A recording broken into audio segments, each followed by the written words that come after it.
Welcome to a new video. You can already see three components that we are talking about today, namely my Go3, a cable and an Android smartphone.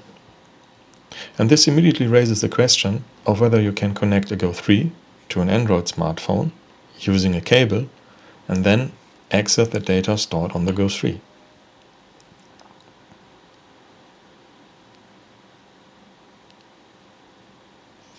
And the answer is yes, you can.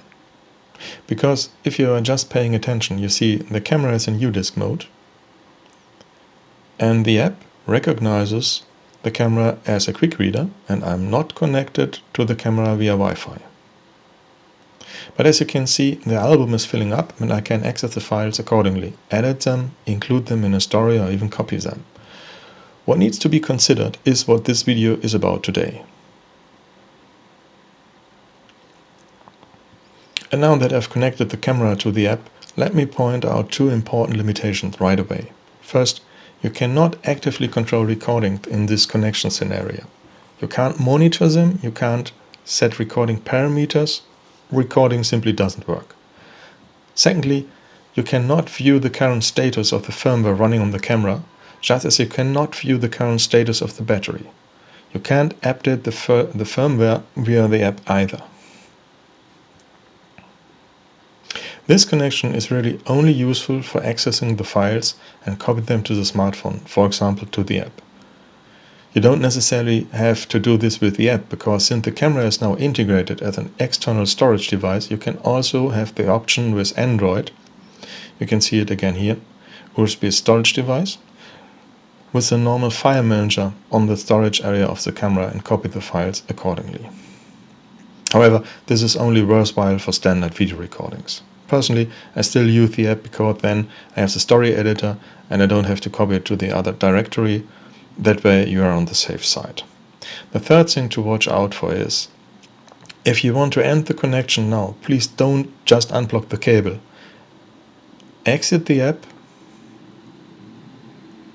and use your smartphone's unregistered story device option. This way you can be sure that there is no active access to any file and that the files will not be damaged when the cable is unplugged. And the camera will then turn off automatically.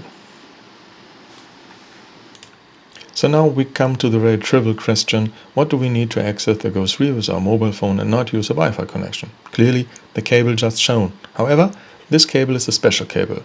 Not because it's so short or because it has two USB-C plugs. That's relatively trivial.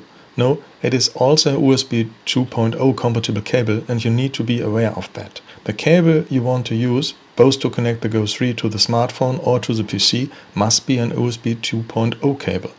As a rule, cables that support fast charging protocols such as power delivery are not compatible, because the pin layout is a bit different to support these fast charging protocols. Your smartphone should at least support OTG, which means it should be able to mount a storage device on the go or fully support the USB host mode. As a rule, however, most smartphones support O2G and you are quite well served with that.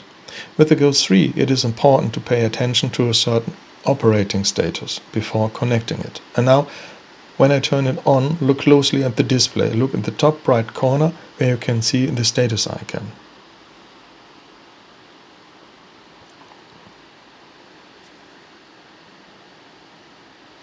I'm going to turn on the camera now and show you the meaning of the symbols, but please pay attention to the upper right corner up here. There we have the first symbol. So now it's crucial that the first icon representing the Bluetooth connection goes away, like it does now. Bluetooth connection. Yes, the action pod initially accessed the Go3 via Bluetooth as a kind of status channel. However, when the Go3 is docked, the connection should be entirely through the row of connectors. That also saves power. And only in this state you will get the choice between UDisc mode or charge only from the action pod when connecting to the PC or to the mobile phone.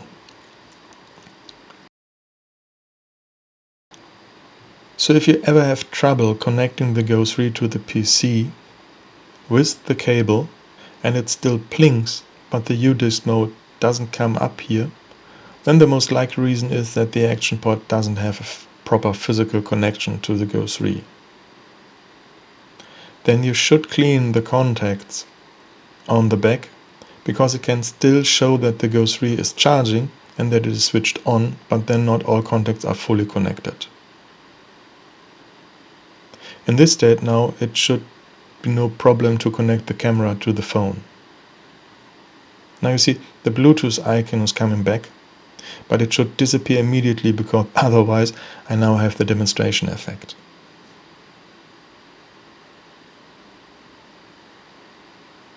Now let me arrange that.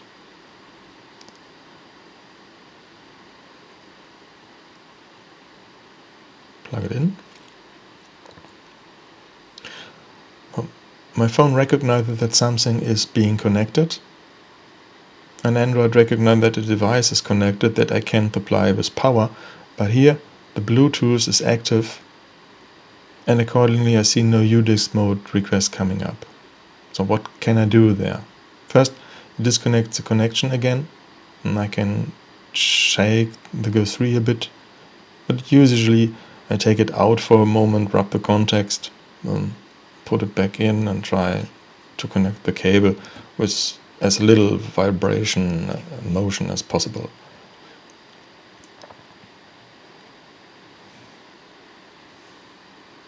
I have to bend that cable a bit, it's still a bit stiff.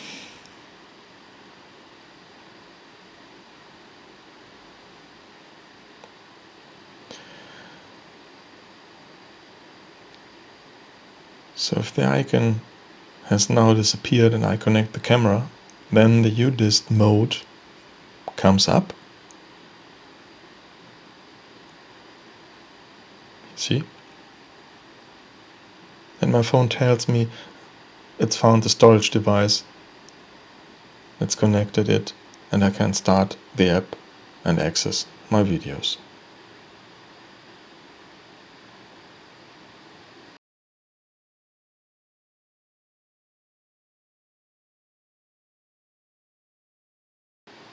And that's it for wired connection.